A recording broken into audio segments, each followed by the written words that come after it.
Bienvenidos a Hablemos de Migración, el espacio donde exploramos el fenómeno migratorio. En cada episodio nos sumergiremos en conversaciones significativas, historias inspiradoras y análisis. Hola, ¿qué tal? Bienvenidos a Hablemos de Migración. Hoy vamos a hablar de refugiados LGTBQ, de mineros en Canadá, la situación de los niños, los menores jornaleros y continuaremos hablando de lo que ha venido siendo el tema más importante de los últimos días, que son las redadas, las protestas allá en Estados Unidos. Vamos a iniciar, como siempre, los invitamos a que visiten la página de Facebook, donde tenemos artículos relacionados a esta información que vamos dando, donde le pueden dar una leída detenida a muy buenos artículos que logramos encontrar, tanto aquí a nivel prensa a nivel nacional como internacional, sobre de esta información que estamos dando. El primer tema que vamos a hablar pues, es de cuando hablamos de migración, casi siempre nos enfocamos a nuestros paisanos que están en Estados Unidos y por los cuales ahorita pues es el tema más mediático que ha habido después de las redadas que hizo ICE, la violencia que se desató, se le dio una cobertura muy amplia en los medios de comunicación masivos de estas protestas. Vino también hace unos días la marcha en Estados Unidos, la No King March, la marcha de los no reyes, dándole un mensaje a Donald Trump de que pues en Estados Unidos no quieren a un rey, quieren a un presidente. Esto en respuesta no solamente a el asunto migratorio, que fue el que unos días antes se había hecho sumamente público, sino de un malestar que ya en Estados Unidos se viene manifestando desde ya tiempo atrás. Las primeras marchas masivas que se hicieron fueron en 50 ciudades. Esta de No King se estima que fueron 2,000 ciudades las que participaron, contando con millones de ciudadanos norteamericanos que salieron a las calles a protestar en contra de Donald Trump. Y entre una de las medidas que más se protestó, pues evidentemente estuvo ahí el tema migratorio. Pero también en México tenemos asuntos migratorios. También aquí tenemos que ver qué es lo que se está haciendo con los migrantes que quedaron atrapados aquí una vez de que el, el programa del el CBP-1, el CBP-1, fue suspendido por parte de Donald Trump.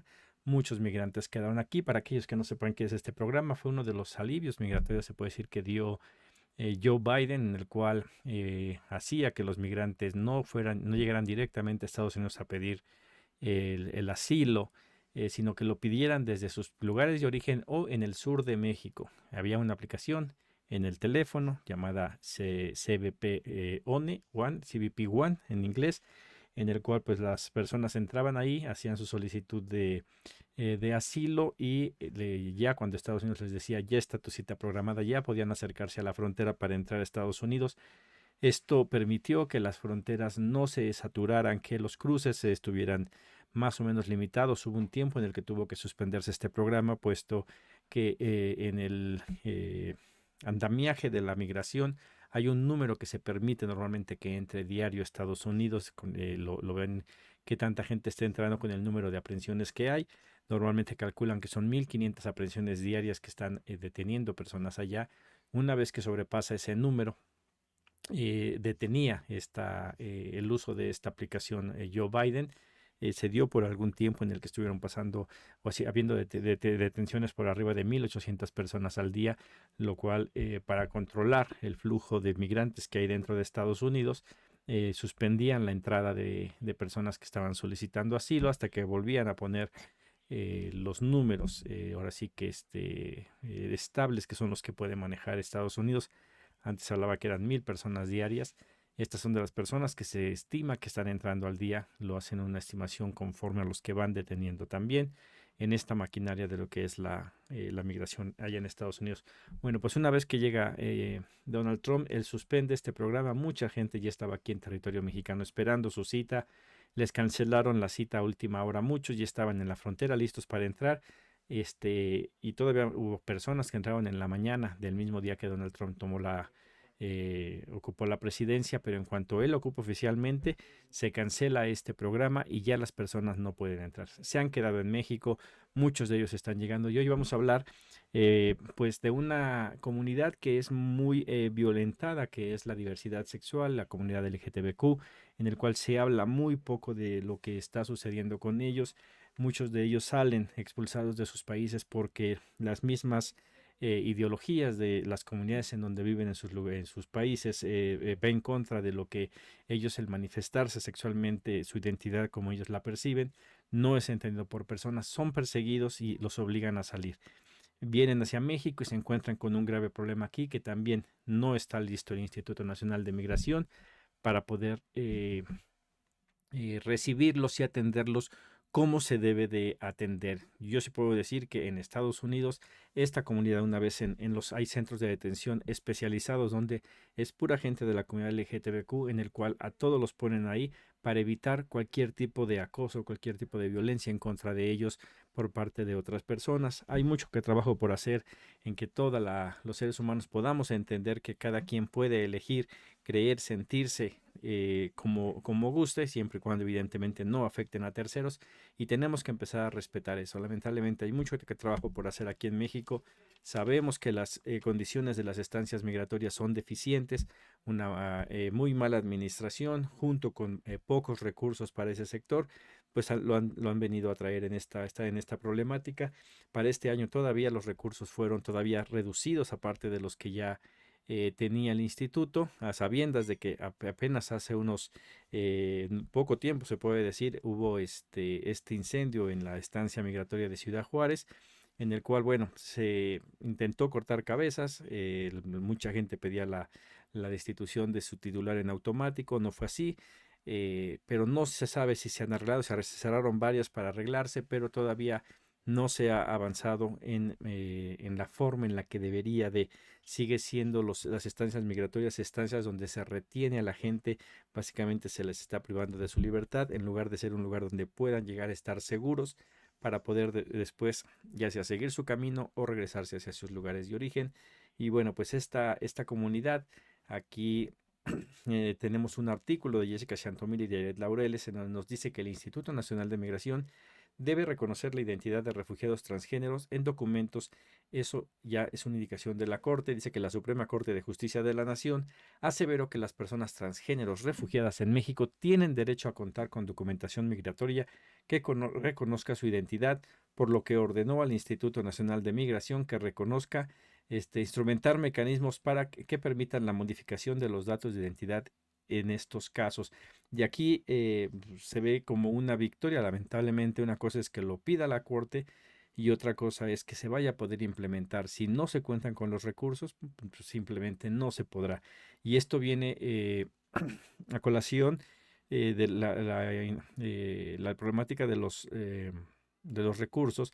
Me acabo de enterar ayer de una noticia de que hay algunos juicios en contra del Instituto Nacional de Migración por violación de derechos humanos de personas que estuvieron privadas de su libertad en en esas instancias migratorias, y que vienen estas demandas desde que se interpusieron o que el delito que se presume fue cometido desde el 2012, 2015, por allá. Se vienen arrastrando esos asuntos desde administraciones pasadas, antes de la cuarta transformación, y que pues el día de hoy eso también golpea a los institutos, en este caso en el que si tienen que pagar multas por violación de otras administraciones, pues los merma más en su capacidad de poder operar con el dinero que se les llega a dar.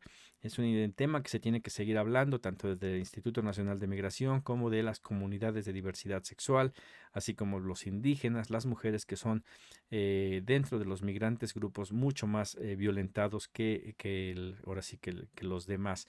Bueno, eso es en este tema. En otro que tiene que ver con nuestros migrantes, no aquí en México, no en Estados Unidos, sino en Canadá. En Canadá, que muy pocas veces se habla de lo que está pasando allá. Traemos un artículo de Jared Laureles y Jessica Chantomila, se llama Mineros mexicanos protestan frente a empresas en Canadá. Aquí nos dicen que con el apoyo de organizaciones sindicales internacionales, entre ellas la United Steelworkers de Estados Unidos y Canadá, integrantes del Sindicato Nacional Minero protestaron en la sede de la compañía Orla Mining en Vancouver para denunciar violaciones a sus derechos laborales y a la libertad sindical en la mina Camino Rojo en Zacatecas. Es algo de lo que muy pocas veces se habla, y es la responsabilidad que tiene Canadá en los flujos migratorios. A veces se ve Canadá como que está muy lejos, está recibiendo personas. Se hablaba mucho de que ya se está pidiendo ahora la visa, cuando de repente se quitó y se volvió a poner. Este, pero Canadá tiene mucho más que ver en la explotación de los suelos aquí en México, en las mineras, de la explotación de las personas aquí en nuestro país, provocando una pobreza que obliga a que las comunidades se empiecen a quedar vacías porque se tienen que ir para allá, aparte de la contaminación de las minas que ya están explotando los canadienses. Muy pocas veces se habla de eso. Aquí nos hablan cómo este sindicato está apoyando, pero la realidad en conversaciones que he tenido con algunas personas de organizaciones de estados de allá de Canadá, dicen que las personas que están en los sindicatos son muy pocas, que es muy difícil que los sindicatos ayuden, sobre todo a los migrantes indocumentados allá. Pero aquí nos traemos esto para mostrar cuál es la participación de Canadá, que no es un actor ajeno a los flujos migratorios irregulares. También ellos tienen mucho que ver. Por muchos años se han beneficiado bastante con la explotación de las minas aquí en México, algo que pues lamentablemente no se ha podido revertir. Vamos a darle seguimiento a ver en qué llega estas protestas, y se ven y se cuidan los derechos de los trabajadores, o como normalmente pasa, pues ahí queda desapercibido y se obliga a que sigan trabajando en malas condiciones. En otro tema relacionado eh, con la pobreza, con el campo, cosas que impulsan a las personas a salir de sus lugares de origen, traemos este artículo de Carolina Gómez Mena: niñas y niños jornaleros con alto riesgo de desnutrición, especialistas. Y tenemos que hablar de esto porque aquí no nos habla de un flujo migratorio de niños que están siendo explotados una vez que emigraron, sino niños que son jornaleros, que están en sus lugares de residencia por la pobreza, tienen que estar trabajando en el campo, y algo que no debería de ser, pero que la pobreza los obliga a hacer eso, y que la alimentación no es la adecuada como en muchos lugares de México, y que eso lo traemos para que vean cuál es lo que hay detrás de que una persona tenga que salir de sus lugares de origen. Muchos de estos niños van a intentar alcanzar a sus familiares que están en Estados Unidos. Algunos de ellos a lo mejor vivillos por ahí van a intentar irse de ese lugar para poder vivir mejor, y sabemos que ya lleva algo de tiempo aumentando el número de menores que viajan sin acompañamiento, lo cual los pone en un peligro todavía mayor que el de un adulto. Un adulto todavía de repente puede medio defenderse, pero un menor básicamente va completamente indefenso. Aquí nos informa que en la presentación de la campaña suficiente detalló una encuesta denominada Comer es nuestro derecho, la cual arrojó que el 37% de las niñas, niños y adolescentes identifican tener acceso limitado a comida saludable, y el 45.8% señala que el principal obstáculo para acceder a estos alimentos es la falta de dinero. Asimismo, se dice que en México el 14.7% de adolescentes entre 14 y 17 años han presentado desnutrición. 74% de los infantes no identifican la obesidad o el sobrepeso como un problema de salud. El 20.2% de niñas y niños entre 6 y 9 años han experimentado desnutrición, y el 36.7% de las niñas, niños y adolescentes migrantes han sufrido intoxicación por consumo de alimentos en mal estado. Evidentemente, comer alimento de mal estado pues es porque no soportan el hambre y pues agarran lo primero que tienen. Es una de las cosas que lastima bastante. Hemos estado, como ya sabrán, participamos en unas mesas de trabajo trinacionales, diferentes organizaciones de México, Estados Unidos y Canadá, y hablamos de estos temas. Y de repente se habla mucho del abuso de los migrantes, pero muy pocas veces se enfoca uno en la problemática de estos menores que sufren todavía más. No es que los otros sean menos importantes, pero estos son mucho, mucho más vulnerables, y pues tenemos que concientizar a la gente, ver qué se puede hacer para que el gobierno vea por estas personas. Ahí sería algo en donde debería de entrar el DIF de una manera más activa, pero igual lamentablemente los presupuestos para tanto el DIF como el Instituto Nacional de Migración pues son muy limitados para la enorme necesidad que se tiene. Bueno, pues volvamos y ya para cerrar en el tema, pues tenemos que hablar de Estados Unidos, de las manifestaciones. Hablábamos de que apenas hace unos días ya se levantó aparentemente este toque de queda allá en Los Ángeles, California. Sigue la presencia de la Guardia Nacional, siguen en litigios, puede ser que esto cambie en cualquier momento y se sabe que con Donald Trump no se puede confiar. Pero el día de hoy hablamos de algo que presentó la presidenta Claudia Sheinbaum en la mañanera, que fue una conversación que tuvo con Donald Trump después de que él cancelara la reunión que tenía presencial la reunión esta del G7, donde pues tuvo que regresar a Estados Unidos para ver el asunto de Israel e Irán, de la guerra, qué es lo que va a hacer. No pudo reunirse con Claudia Sheinbaum. Lo hicieron a través de una llamada. Aquí lo que se informa es que Claudia Sheinbaum pues, le pidió que rectificara, que viera y que manifestara pues la gran aportación de los migrantes mexicanos, y pues el mandatario admitió que muchas familias mexicanas trabajan por el bien de Estados Unidos, luego de que pues la presidenta le solicitara eso. Dice, la presidenta dijo que la importancia de reconocer a los connacionales que llevan años viviendo, laborando día a día por el bienestar del vecino país del norte, que era de suma importancia que Donald Trump lo hiciera. Lamentablemente, pues podemos decir que sí lo reconoce, pero eso no implica que vaya a cambiar. Habló también hace unos días Donald Trump de que iban a bajar las redadas en los campos para que los jornaleros pudieran seguir trabajando en hoteles, en restaurantes también no iba a haber, pero dudamos mucho que se vaya a concretar esa promesa.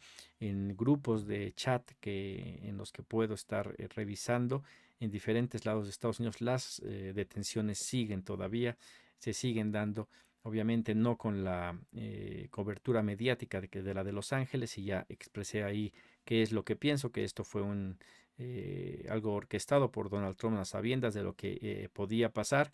Él llevó a que se perdiera la calma por parte de los migrantes, que protestaran, que hicieran lo que se hizo, con bastante ayuda de Donald Trump, para que los medios pudieran sacar y con esto justificar su discurso de odio hacia los migrantes. Entonces, estas palabras hacia Claudio Sheinbaum son vacías, puesto sabemos que en cualquier momento va a cambiar de parecer. Su gran amigo de ayer, que era Elon Musk, el día de hoy ya no es tan amigo, y esa es la característica principal de Donald Trump. Tendremos que pues darle seguimiento a ver qué es lo que sucede con estas deportaciones, con estas redadas, con estas protestas, pero sobre todo lo que se puede hacer aquí en nuestro país para pues mejorar también la situación de los migrantes que tenemos aquí, que se cambie la situación.